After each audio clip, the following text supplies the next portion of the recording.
Soyez les bienvenus dans Économie le Max sur i24 News. Au programme aujourd'hui, la France championne du nucléaire. Faut-il s'en réjouir? 77% de l'énergie dans l'Hexagone provient des réacteurs. Le savoir-faire français de pointe s'exporte. L'atome serait-il la solution face à la volatilité des prix des énergies fossiles? Sécurité, rentabilité, choix de la technologie, les points d'interrogation restent nombreux. Gros plan dans un instant. Et puis toujours de l'énergie 100% verte cette fois, 2000 MW pour un nouveau complexe solaire. Nous irons le découvrir dans le désert marocain. Rabat espère à terme exporter une partie de cette électricité vers l'Europe et surtout s'assurer l'indépendance énergétique. Les images, les détails, ce sera tout à l'heure. Voilà pour les titres. Merci d'être avec nous. Avant tout cela, on passe en vue l'essentiel de l'actu éco. Et d'abord, les chiffres du chômage en France, ils sont encourageants avec une baisse de 0,7% au mois de septembre du nombre de personnes sans aucune activité. Ils sont 3,55 millions au total en métropole, d'après le ministère du Travail. C'est en tout cas la plus forte diminution depuis fin 2007. Et ce sont les jeunes qui en profitent le plus, moins 2,6% de chômeurs en catégorie A. Sur un an, le chômage reste globalement toujours en hausse de 3,1%. L'emploi toujours cette fois en Chine. Pékin annonce ce mardi avoir créé plus de 10,5 millions de nouveaux emplois au cours des 9 premiers mois de l'année pour les citoyens vivant en zone urbaine. C'est au-delà des objectifs pour l'année. Globalement, les données officielles indiquent une relative stabilité du marché du travail avec légèrement plus d'offres que de demandes. Le taux de chômage urbain a certes augmenté à 4,05% du fait du ralentissement de la croissance, mais on ne signale pas de mise à pied massive. Le nombre d'emplois perdus depuis le début du troisième trimestre est plus faible que sur la première moitié de l'année. Moins de 5% des 30 000 sociétés interrogées ont connu des pertes d'emplois. Ces pertes concernent surtout des secteurs clés comme les mines de charbon, le fer, l'acier et la chimie. Et il s'agit d'efforts visant à éliminer la surcapacité ou à améliorer la protection de l'environnement. Quelques mots de la visite à Washington du président indonésien Joko Widodo. Il était reçu, vous le voyez, à la Maison-Blanche, où il a fait part à Barack Obama de la volonté de son pays d'adhérer au traité transpacifique. On rappelle qu'il s'agit de la plus vaste zone de libre-échange qui rassemblera 12 pays riverains du Pacifique, dont les États-Unis et le Japon. Accord conclu au début du mois. L'Indonésie est une économie ouverte et avec 250 millions d'habitants, nous sommes la plus grosse économie d'Asie du Sud-Est. L'Indonésie a l'intention de rejoindre le TPP. Et sachez qu'aux États-Unis, démocrates et républicains se sont mis d'accord dans la nuit sur un compromis autour du budget fédéral pour les 2 prochaines années et aussi sur le relèvement du plafond de la dette. S'il est adopté, il écarterait tout risque de défaut de paiement jusqu'à la fin du mandat de Barack Obama. L'actualité en Europe avec la Grèce et l'appel hier du commissaire européen pour l'euro et le dialogue social à tout faire pour accélérer le programme de réforme. Après la première inspection des créanciers du pays la semaine dernière, Valdis Dombrovskis a exhorté Athènes à moderniser son économie, condition préalable au déblocage du plan d'aide et à des entretiens sur un allègement de la dette du pays. La réussite de cette première évaluation est une étape très importante et renforcera la confiance dans l'économie grecque et à rétablir la stabilité financière de la Grèce. Nos décisions visent à assurer qu'il n'y ait pas de problème de liquidité dans le budget grec avec l'absorption des fonds de l'Union européenne. Il y a une augmentation significative des financements. Et dans le même temps, ce sont les pharmaciens grecs qui s'interrogent sur leur avenir. Ils sont 12 000 et le paquet de réformes concédé par Athènes à ses créanciers inclut la déréglementation de leur secteur. La vente de médicaments hors ordonnance par les supermarchés doit ainsi être autorisée, de même que l'ouverture de pharmacies par des non-diplômés. Un rassemblement avait lieu hier devant le ministère de la Santé à Athènes pour dénoncer cette libéralisation. Nous ferons tout ce qui est en notre pouvoir pour résister à ces mesures et nous assurer que les pharmaciens grecs resteront indépendants et que les assurés auront le bon médicament prescrit par leur médecin et vendu par leur pharmacien. Voilà, et puis les images de l'ouverture à New York de la nouvelle boutique phare de Microsoft. C'était hier, 2000 m² de surface de vente. C'est le plus gros magasin du groupe à ce jour. Il est situé sur la 5e avenue, tout près de l'Apple Store. Peut-être un virage marketing majeur pour l'empire cofondé par Bill Gates. Nous sommes le visage de Microsoft et des produits que nous vendons. Alors bien sûr, vous trouverez ici les programmes Office et Windows. Mais nous sommes aussi fiers de nos propres produits. Aujourd'hui, les Surface Book et les Surface Pro 4 sont disponibles ainsi que d'autres produits. Cela va probablement changer la manière dont les gens perçoivent Microsoft parce qu'il y a enfin une boutique. Les gens vont enfin voir que Microsoft est plus qu'un programme informatique que l'on installe sur son ordinateur. Maintenant, c'est une vraie boutique.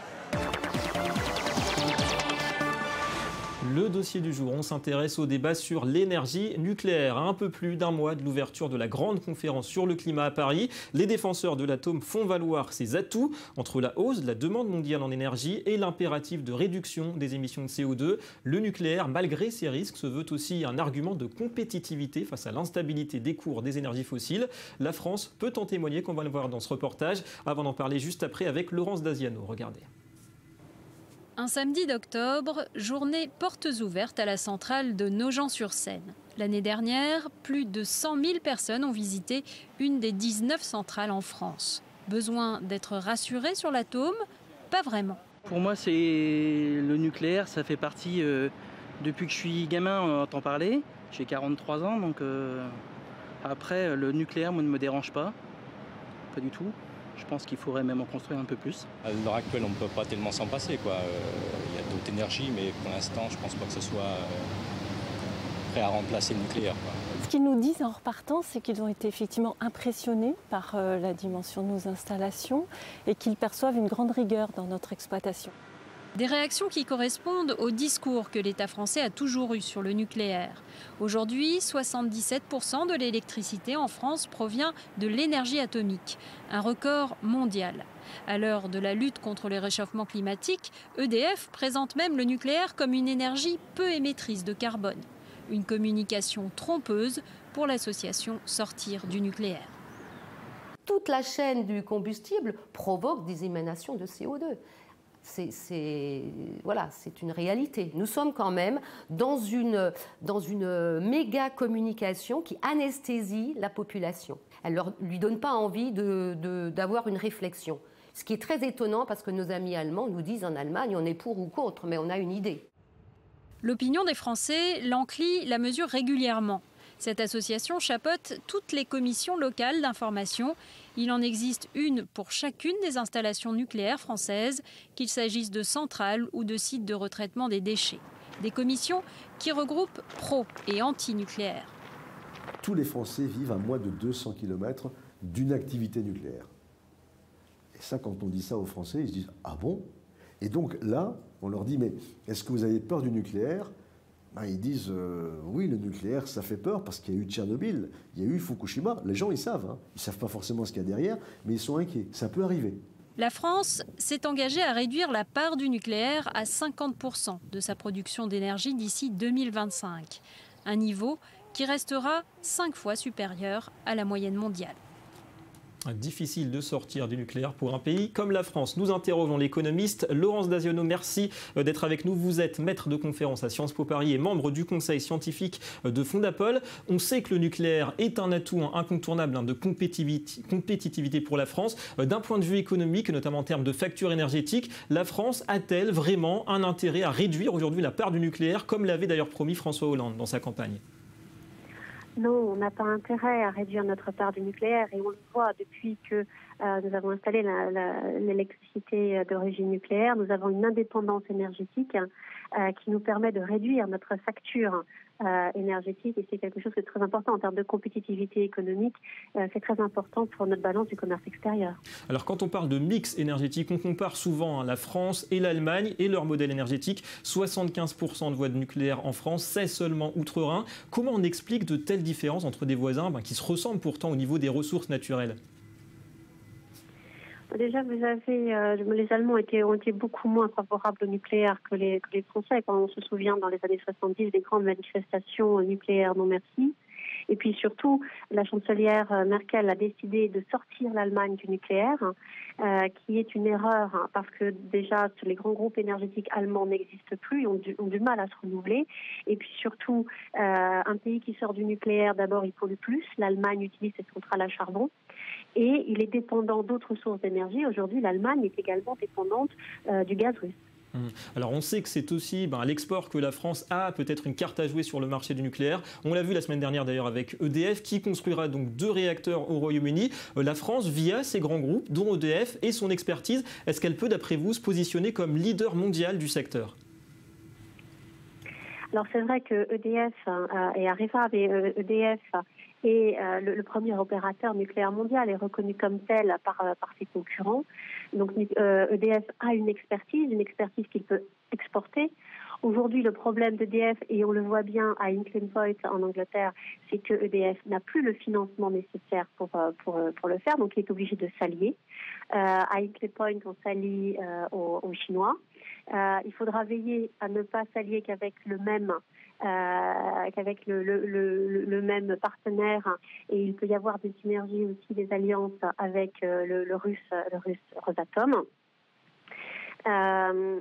Néanmoins, et ce qu'il faut bien voir, et là je cite Rosatom, les Chinois ont 2 compagnies nucléaires qui sont CNNC et CGN. La concurrence mondiale est très forte. Les Russes, les Japonais, les Coréens, les Américains, on n'est pas tout seul sur le marché, et on le voit notamment dans les pays émergents où il y a une forte demande d'électricité et où une forte demande de construction de centrales nucléaires. Les marchés sont remportés ou bien par les Chinois ou bien par les Russes. En Inde, en Afrique du Sud, au Vietnam, ce sont les Russes. En Argentine, au Pakistan, ce sont les Chinois. Et là, EDF marque le pas. Et on l'aura compris, l'univers du nucléaire est assez concurrentiel. Merci beaucoup Laurence Daziano pour ces éclaircissements.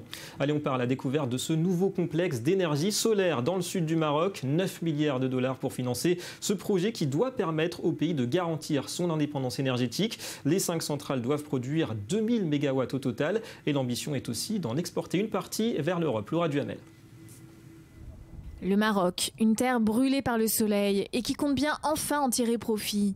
Le pays fait construire Nour, un complexe d'énergie solaire unique au monde, à Ouarzazate. Le projet implique 5 centrales qui devraient être capables en 2017 de produire 2000 MW.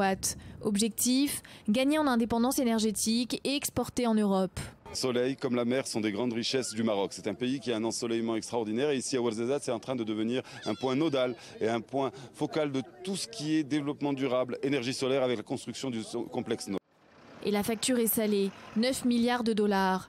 Pour financer ce projet unique, le Maroc a dû emprunter 710 millions de dollars à la Banque publique allemande. Le reste a été prêté par la Banque africaine de développement, la Commission européenne et la Banque européenne. Car l'enjeu est de taille. Malgré son potentiel en énergie solaire et éolienne, le pays doit importer à plus de 90% pour fournir plus de 33 millions d'habitants. Seuls quelques foyers ont pris l'initiative de s'équiper eux-mêmes en panneaux solaires. C'est le cas de Mortar Khalif. Bien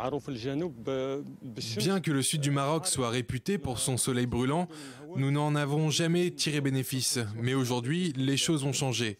Dans le passé, je payais une facture d'électricité très chère, mais maintenant je produis ma propre énergie solaire.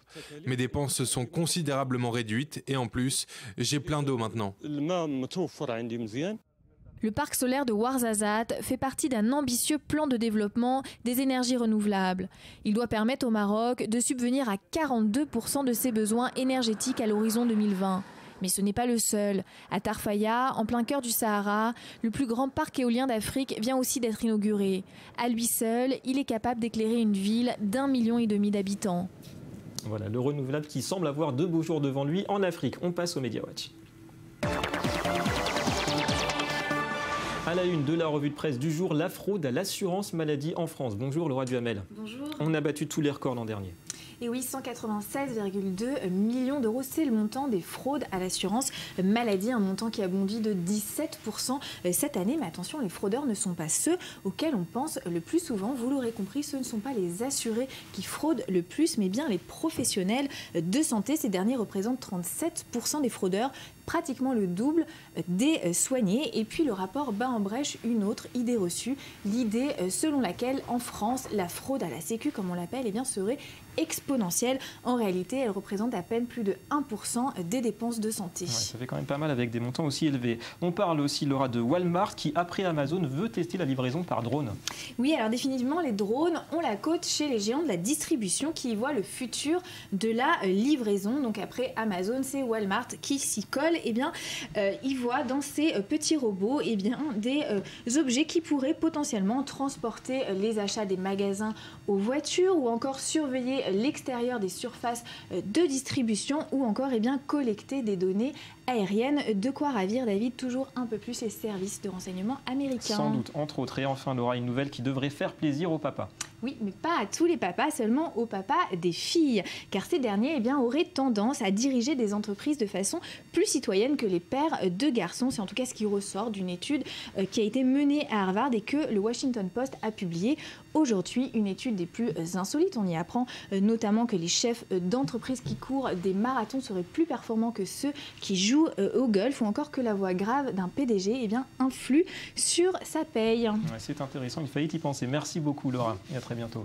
Et c'est tout pour cette édition. Merci à vous d'avoir été avec nous. Économie de Mag revient demain sur i24 News avec entre autres un dossier sur l'immobilier en Israël. L'info continue, restez avec nous.